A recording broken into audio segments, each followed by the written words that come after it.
Hi friends, அஸ்ஸலாமு அலைக்கும். Welcome back to Daily Cup of Life YouTube channel. இன்றைக்கி நாங்கள் இஃப்தார் ரெசிபி ஒன்று பார்ப்போம். என்னடா மஷ்ரூம் பிஸ்ஸா. இது ஈஸியாகவே செஞ்சு கொள்ளையிலும், அதே மாதிரி சட்டப்படி சூப்பரான டேஸ்ட்டே வைக்கும். வாங்க நாங்கள் மஷ்ரூம் பிஸ்ஸா செய்வோம். வீடியோ ஸ்கிப் பண்ணாமல் பாருங்கள். ஃபஸ்ட்டுக்கு ஒரு பால் எடுத்து, நான் சிக்கன் இன்றைக்கி 250 கிராம்ஸ் எடுத்து அதை நல்லா நீட்டமாக கட் பண்ணி வாஷ் பண்ணி எடுத்துக்கிறேன். அதை ஆட் பண்ணிக்கொள்கிறேன். அதுக்கு 1 டேபிள் ஸ்பூன் கர்டும் ஆட் பண்ணிக்கொள்கிறேன். அதே மாதிரி ஒரு 2-3 finches turmeric powder, 1 teaspoon chilli powder, அதே மாதிரி 1 டீஸ்பூன் மசாலா பவுடர், இது எல்லாத்தோடையும் சேர்த்து 1/2 டீஸ்பூன் பெப்பர் பவுடர். இப்போ இதை நல்லா நாங்கள் மிக்ஸ் பண்ணிக்கொள்ளணும். இந்த சிக்கன் மேரினேட் பண்ணுறதுக்கு ஒரு 1/2 hour மாதிரி நாங்கள் வைக்கணும். ஸோ இது எல்லாத்தையுமே நல்லா மிக்ஸ் பண்ணிக்கொள்ளணும் நாங்கள். அதே மாதிரி இப்போ இதுக்கு நாங்கள் இன்னும் இன்க்ரீடியன்ட் போடைக்குது.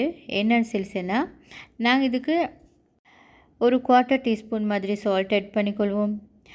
அதே மாதிரி 1/2 டீஸ்பூன் மாதிரி லைம் ஜூஸ் எடுத்து வச்சுக்கிறேன். அதையும் நான் இதுக்கு ஆட் பண்ணிக்கொள்கிறேன். இப்போ நாங்கள் இதை நல்லா மிக்ஸ் பண்ணிக்கொள்ளணும்.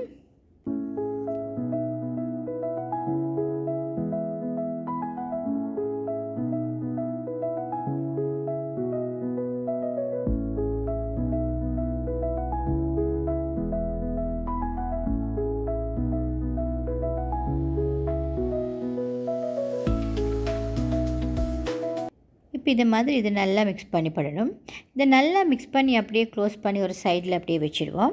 இப்போ இதுக்கு நாங்கள் ஒரு பேஸ்ட் ஒன்று செஞ்சுக்கொள்ளணும். அந்த பேஸ்ட்டுக்கு ஃபஸ்ட்டுக்கு 1 டீஸ்பூன் கியூமின் பவுடர் ஆட் பண்ணிக்கொள்கிறேன். அதே மாதிரி 1.5 டீஸ்பூன் சில்லி பவுடர் ஆட் பண்ணிக்கொள்கிறேன். அதே மாதிரி ஒரு 1/4 டீஸ்பூன் மாதிரி பெப்பர் பவுடரும், ஒரு 2-3 கார்லிக்ஸ் ஆட் பண்ணிக்கொள்கிறேன். இப்போ கடைசிக்கு ஒயிட் வினிகர் ஒரு 1/2 டீஸ்பூன் மாதிரி ஆட் பண்ணிக்கொள்கிறேன். இப்போ இது எல்லாத்தையுமே நாங்கள் நல்லா கிரைண்ட் பண்ணி நல்ல ஒரு பேஸ்ட் ஒன்று செஞ்சுக்கொள்ளணும். இந்த மாதிரி கொஞ்சம் ஜூஸியாக இருக்கக்கூடிய பேஸ்ட் ஒன்று செஞ்சுக்கொள்ளணும். அது இந்த சின்ன டிஷ்க்கு நான் செப்பரேட் பண்ணி அதே ஒரு சைடில் நான் வச்சுக்கொள்கிறேன். இப்போ நெக்ஸ்ட் ஒரு பேன் எடுத்துக்கொள்ளணும். அதுக்கு ஒரு 1 டேபிள் ஸ்பூன் மாதிரி குக்கிங் ஆயில் ஆட் பண்ணிக்கொள்வோம். ஆயில் ஆட் பண்ணிவிட்டு அது கொஞ்சம் ஹீட் ஆகக்குள்ளே 1 teaspoon ginger garlic paste add பண்ணிக்கொள்கிறேன். இப்போ நாங்கள் இது ரா ஸ்மெல் போக்காட்டியும் லைட்டாக சாட்டே பண்ணிக்கொள்வோம். அதோடைய நான் மீடியம் சைஸ் ஆனியன் ஒன்று கட் பண்ணி வச்சுக்கிறேன், சின்ன பீஸாக. அதையும் நான் இதுக்கு ஆட் பண்ணிக்கொள்கிறேன். இப்போ நாங்கள் இந்த ஆனியனை கொஞ்சம் ஸ்டர் ஃப்ரை பண்ணிக்கொள்வோம்.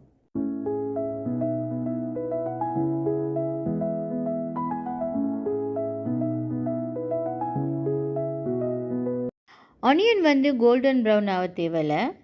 ஒரு அளவு லைட்டாக டிரான்ஸ்பரண்ட் ஆகினாலே ஓகே தான். லைட்டாக இந்த மாதிரி ஸ்டர் ஃப்ரை பண்ணிக்கொள்ளணும் நாங்கள். அதுக்கப்புறம் நான் மேரினேட் பண்ணி வச்ச சிக்கன் அப்படியே நான் இதுக்கு ஆட் பண்ணிக்கொள்கிறேன்.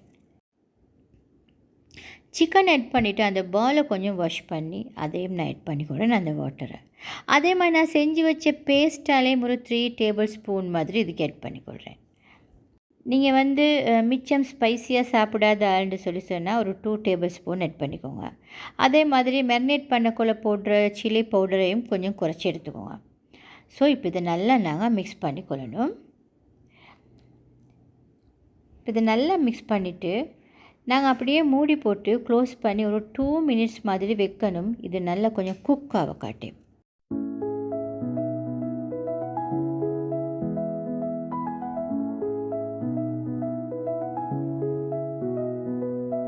இதை நாங்கள் க்ளோஸ் பண்ணி அப்படியே வைப்போம் ஒரு 2 minutes மாதிரி.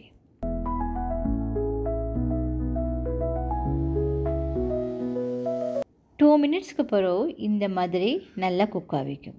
நான் இன்றைக்கி 100 கிராம்ஸ் பட்டன் மஷ்ரூம்ஸ் எடுத்து அதை சின்ன பீஸாக கட் பண்ணி பாயில்டு வாட்டரில் ஒரு 20 minutes மாதிரி சோக் பண்ணி எடுத்துக்கிறேன். அதை நான் இதுக்கு ஆட் பண்ணிக்கொள்கிறேன்.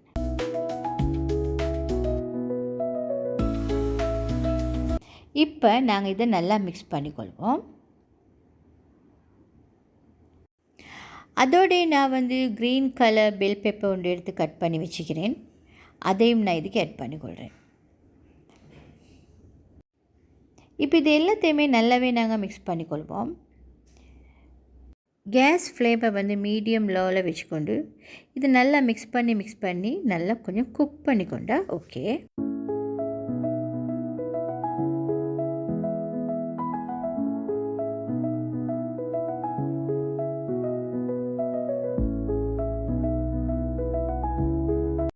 ஓகே ஃப்ரெண்ட்ஸ், இப்போ என்னோட பீஸா ஃபில்லிங் சூப்பராக ரெடி ஆகிடுச்சு. இப்போ நான் இன்றைக்கி வந்து பிஸ்ஸா டோவை நல்லா செட் பண்ணி அதை நல்லா பிஸ்ஸாவுக்கு நல்லா தட்டி ஓவன் ட்ரேயில் வச்சுக்கிறேன். இப்போ நாங்கள் இதுக்கு செஞ்ச ஃபில்லிங் கீமாவை நாங்கள் அப்படியே மேலால் ஃபுல்லாகவே ஸ்ப்ரெட் பண்ணி கொள்வோம். ஏற்கனவே நான் பிஸ்ஸா டோ எப்படி செய்கிறேன்னு இதுக்கு வீடியோவில் காட்டிக்கிறேன். ஸோ அதனால் நான் இன்றைக்கி காட்டலேன்னா வீடியோ மிச்சம் லாங் ஆகிடும் செட்டு. ஸோ நாங்கள் இப்போ இந்த கறியை ஃபுல்லாகவே ஸ்ப்ரெட் பண்ணி கொள்வோம். ஸ்ப்ரெட் பண்ணிவிட்டு நாங்கள் அந்த பேஸ்ட்டால் லைட்டாக இதுக்கு ஆட் பண்ணிக்கொள்வோம். ஒரு 2 டீஸ்பூன் மாதிரி லைட்டாக ஆட் பண்ணிக்கொண்டால் போதும். இப்போ ஃபைனலாக இதுக்கு நாங்கள் மொசரல்லா சீஸ் ஆட் பண்ணணும். ஸோ நான் மொசரல்லா சீஸ் கிரேட் பண்ணி வச்சுக்கிறேன். அதை நான் இப்போ இதுக்கு ஆட் பண்ணிக்கொள்கிறேன்.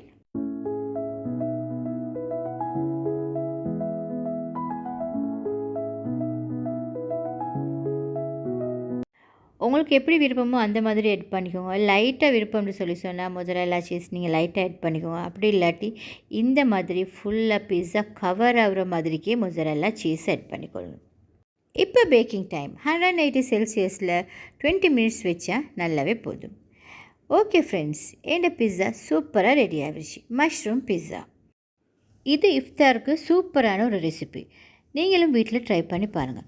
இந்த மஷ்ரூம் பிஸ்ஸா ரெசிபி உங்களுக்கு பிடிச்சிருந்தா லைக் பண்ணுங்கள். உங்களோட ஃப்ரெண்ட்ஸோட வாட்ஸ்அப்பில் ஃபேஸ்புக்கில் நீங்கள் ஷேர் பண்ணிக்கோங்க. அதே மாதிரி இந்த சேனல் நான் போஸ்ட் பண்ணுற ரெசிபிஸ் உங்களுக்கு பிடிச்சிருந்தா மறக்காமல் நீங்கள் டெய்லி கப் ஆஃப் லைஃப் சேனலை சப்ஸ்கிரைப் பண்ணிக்கோங்க. நான் வந்து மஷ்ரூம் பிஸ்ஸாவை கட் பண்ணி எடுத்துட்டேன். நீங்களும் செஞ்சு பாருங்கள். இந்த மாதிரி க்ரீமியாக சூப்பர் ஸ்பைஸியாக இருக்கும். இதே மாதிரி இன்னொரு ஹோம்மேட் ரெசிபியோடு சந்திப்போம் friends. Ramadan Mubarak. Have a nice day.